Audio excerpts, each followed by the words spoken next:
Hey everyone, I am Gini Dietrich, and welcome to our first ever Fireside Chat. And because it's our first ever, who better to begin with than Jay Baer? A professional guinea pig. Professional guiney pig, and really good friend for doing this, so thank you. We are missing a fire. This is, I know, actually, don't say that, because we may actually be getting it in. Okay, good. So maybe we're going to fix it. We're going to fix it in post-production. Yeah. We'll see. Tony and I talked about it yesterday, so we'll see. I would have brought s'mores to this deal. Dang it. Whole thing. Next time. Well, actually, that's good for future guests. I'll make sure. Yeah, you send them a box of s'mores, and it's all... That one's free. That one's free for you, Jay. Thank you, Jay. You really are a good friend. I'm a giver. Well, for those of you who don't know Jay, he's a New York Times best-selling author of not one, not two, not three, not four, but 5 books. 5 books. I have 2. Yes, you are a glutton for punishment because I know what goes into that. You also are the most retweeted person in the world among digital marketers and the second most retweeted person in the world among B2B marketers, which begs a question I'm going to ask in just a moment. Why that person isn't on the show? Who it is. Yeah. Okay. I know who it is, yeah. You spent 23 years in digital marketing. You have great experience. You built a company. You sold it. You moved to Indiana, which I still don't understand, but I know there's a great reason for it. You've been consulting for more than 700 companies, which include 32 of the Fortune provides digital, such as whatever software you use. But in that particular the list for Salesforce.com. Smart guy. I live in Southern Indiana, in Bloomington, as you so adroitly mentioned at the top of the show. It's a great college town. About an hour and 15 minutes south of me is a town called Santa Claus, Indiana. Right. Santa Claus, Indiana has corn. Because Indiana. Lots of corn. Sure. And a family-owned amusement park called Holiday World and Splash and Safari. Now, they're family-owned. They've been family-owned for 75 years. So they don't have all kinds of cash. They don't have Spider-Man. They don't have Mickey Mouse. They don't have Harry Potter. They don't have Cars land. They've got Star Wars. Thanksgiving. They have Thanksgiving land.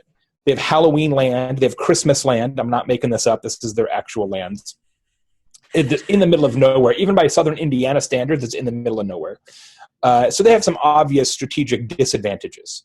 Cash, name ID, location. Sure. But what they do have is an amazing understanding of talk triggers. So they do 2 things at Holiday World and Splash and Safari that you would not expect. It's a combination amusement park, water park, I should mention. So the first thing they do is when you go to Holiday World and Splash and Safari, all around the park, you see 55-gallon drums, 55-gallon steel drums. You're like, what's that? Well, on the top of each of those drums is a pump top, and inside is free sunscreen. Totally free of what I presume to be the cheapest, like North Korean brand sunscreen. I presume it's really not. It's not good sunscreen, product, right?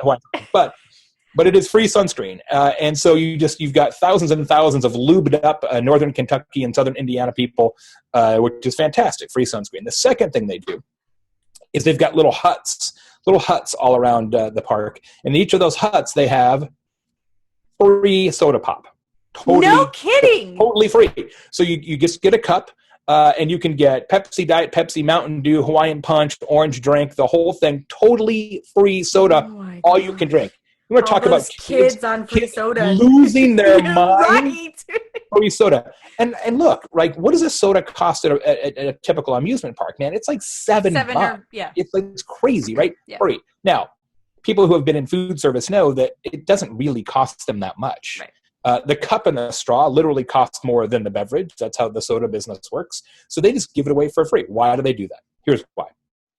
Of all the amusement parks in the United States, and there are dozens, maybe hundreds of them if you add up all the small ones, if you go to TripAdvisor.com, here's your homework, people watching the Fireside Chat.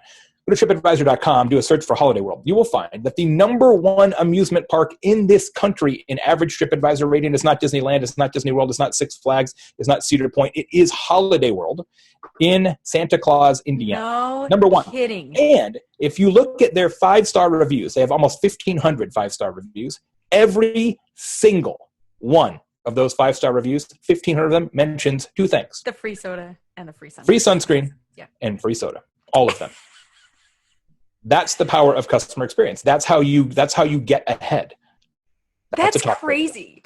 So Give us another example. That's such a great example. Another example of a company that's doing customer experience really well. So just a simple thing, right? You're starting to see. I was in a hotel last week. I did a J Today video on this last week. I was in Santa Fe. We did our company retreat there. Yep. And I was in a hotel, and I've been in hundreds, thousands, maybe thousands of hotels at this point. And I've never, ever seen this. And it's a great example of a talk trigger, something so small. So I go to the hotel. It's called La Fonda on the Square in Santa Fe. In every room, not just mine, in every room, the telephone handset and all the remote controls for the TVs were wrapped in a moist towelette to demonstrate to you that they had been cleaned by the actual cleaning crew. Because people always say, like, the remote controls remote is grossest, right? Is the grossest. And so they come in, they clean them down, and then they wrap them with like a Clorox, like one of those Clorox wipes. They wrap them all every day. They wrap a new one. And I'm like, wow, something so simple probably costs them a penny a room, but indicates like, oh, you know what, we actually care. We're delivering on our promise of a clean room. It's really interesting. A small little thing like that can really stand out. And you're right, because people freak about that kind of stuff. Yeah. I mean, people the people who travel a lot have the app on their iPhone, which so they don't controls have to use the hotel, which controls the hotel remote. Yeah. Right. Yeah, so you don't have to touch their remote. You just touch your own. The remote. Yeah. Touch your own gross phone. Exactly. I was going to say, not that my phone is any cleaner, but it's my phone. Makes you feel better. Yeah, it's your germs. My germs. These are my germs. My germs. Nobody else's germs, just mine. All right, so let's take a break from customer experience for a moment and do a speed round of questions.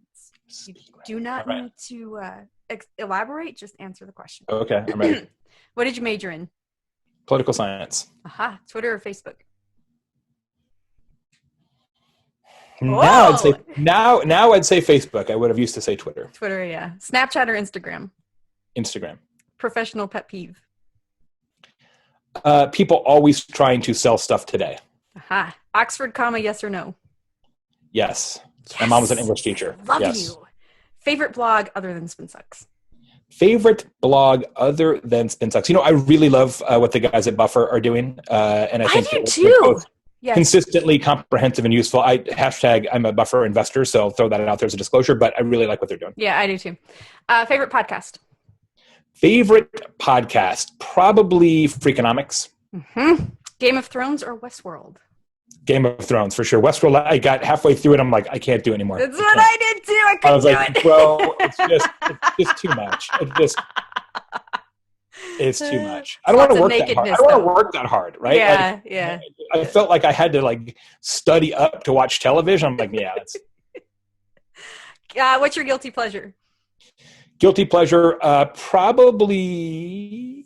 Well, two things. One, Dots. I'm a big fan of Dots candy, which I did not know that. Most people are like, that's the grossest. I love me some Dots. And then I do like watching TV. I like watching TV with my family. What's your favorite flavor of Dots? Probably the lime, which is also a strange. That is a strange one. Strange. It's usually be strawberry or cherry.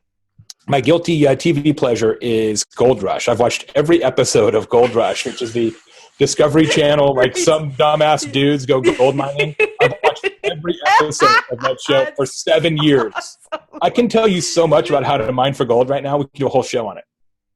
And maybe we'll have you back for, our annual anniversary and do it on Gold Rush. Salty or sweet? Salty. Even though the dots. I know. Weird. Mm-hmm. Dots in popcorn, game changer. Oh, throwing that out there. Junior mints in popcorn. I'll try the dots. Next time I'll try Junior mints in popcorn. Those aren't even the same thing. So good. Really? Milk duds as well. Milk duds. Milk duds I've done, yeah. Okay. If you could have any superpower, what would it be? I think flying would be dope because I fly so much in a steel tube. Like if I could do that on my own, no TSA, I could just take off and go Superman style. That'd be just awesome. Yeah, or flap your arms or something. Yeah. Favorite movie of all time? Spinal Tap. Spinal Tap, good one. Absolutely. So, Jay, what's next for you? What is next for me? More of the same. I just restarted my J Today video series, which is lots of fun. JToday.tv, a couple of those a week. That's been fun. We're going to do some online courses this year, which I'm excited about. Making some changes to kind of how we manage our blog and our podcast network, things like that. So nothing huge on the horizon for me this year, more like incremental. You have a new keynote coming out? I do have a new keynote coming out as well. That's kind of huge. It is huge. And it's going to be all about how phobias and fears tend to hold us back and how conventional wisdom is the enemy of progress. Love it. I love it. Thank you so much for being here. I'm super excited to talk about talk triggers, but also find out if there's a Red Vines versus Twizzlers blog post. Dude, I'm seriously going to go. I'm going to too. Right now. And if not, we should write it. Right now. If I had my phone nearby, I would have done it while we were talking. Yeah.